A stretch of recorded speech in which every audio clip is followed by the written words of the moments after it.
So I was in the middle of sniffing Sharpie markers while making new videos, but the editing software was really mean to me and deleted all of my footage, so I tried to eat a banana to cope with it, and then I was like, hey, wait a minute. The Gombe Stream National Park was a center for many chimpanzees. These chimpanzees already had a lot of communities, with a lot of these communities having up to 40 chimpanzees.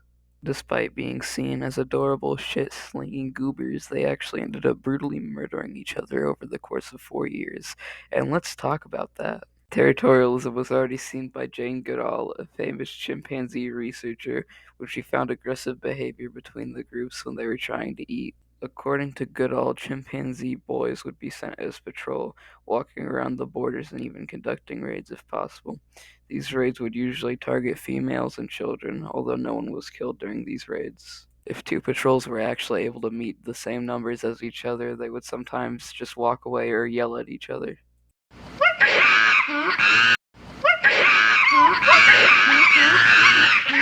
In the 1970s, there were three big clans, the Makenke, the Kasekela, and Kakombe. I don't know if I'm pronouncing that right, but give me a break. I'm not fucking Tanzanian. Except all that matters is that the Kasekela community is the one that we're going to be talking about, because that's the one that had a war. There were about 14 adult males, and 6 of them spent a lot of time in southern territories, making their own subgroup, which would soon be called the Kahama clan. This was because the leader of the Kasekela's Leaky ended up dying. A chimp known as Humphrey put himself in power, which made tensions rise. Hey, wait a minute. A famous higher up that a small group of people don't like is able to become leader, which makes the said small group try to separate? Holy shit.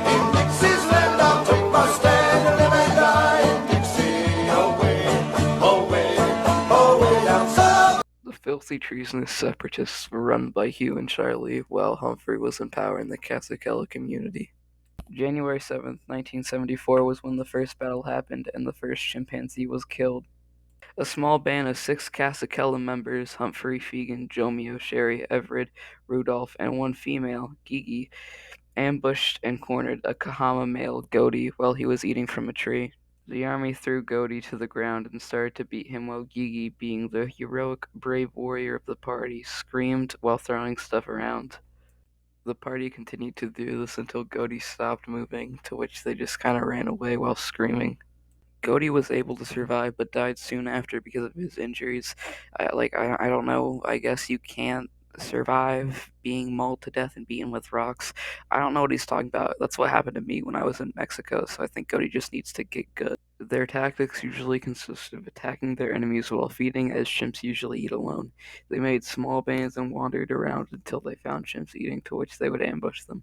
They were literally using guerrilla warfare. It's so funny. They were using guerrilla warfare. Yeah.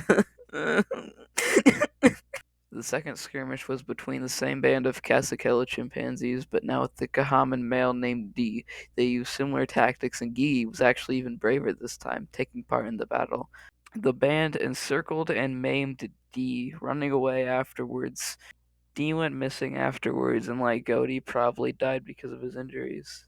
The third victim was a Kahama elder named Goliath, who was relatively friendly to the community leading up to the war. Even during the war, he was pretty nice to the monkey control, patent pending. Sadly, the Kasekela clan wasn't so nice to Goliath.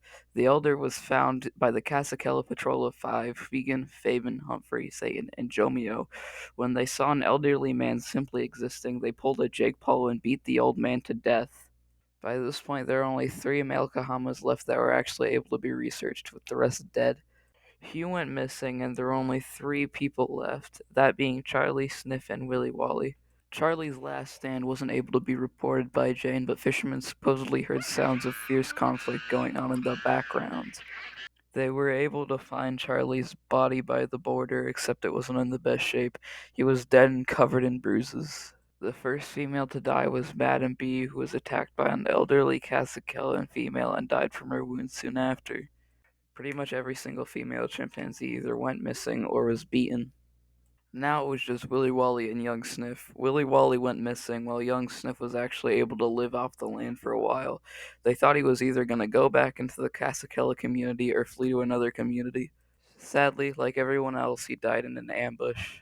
After this war, Humphrey thought he had really big balls, so he tried to attack Matumba community, except the Matumba community made a coalition with a community called the Kalande community, and they teamed up and invaded them, taking all of Kahama's old territory.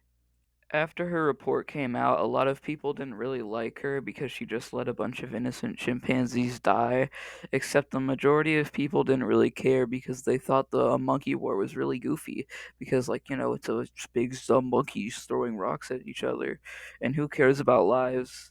So what did we learn? Shit.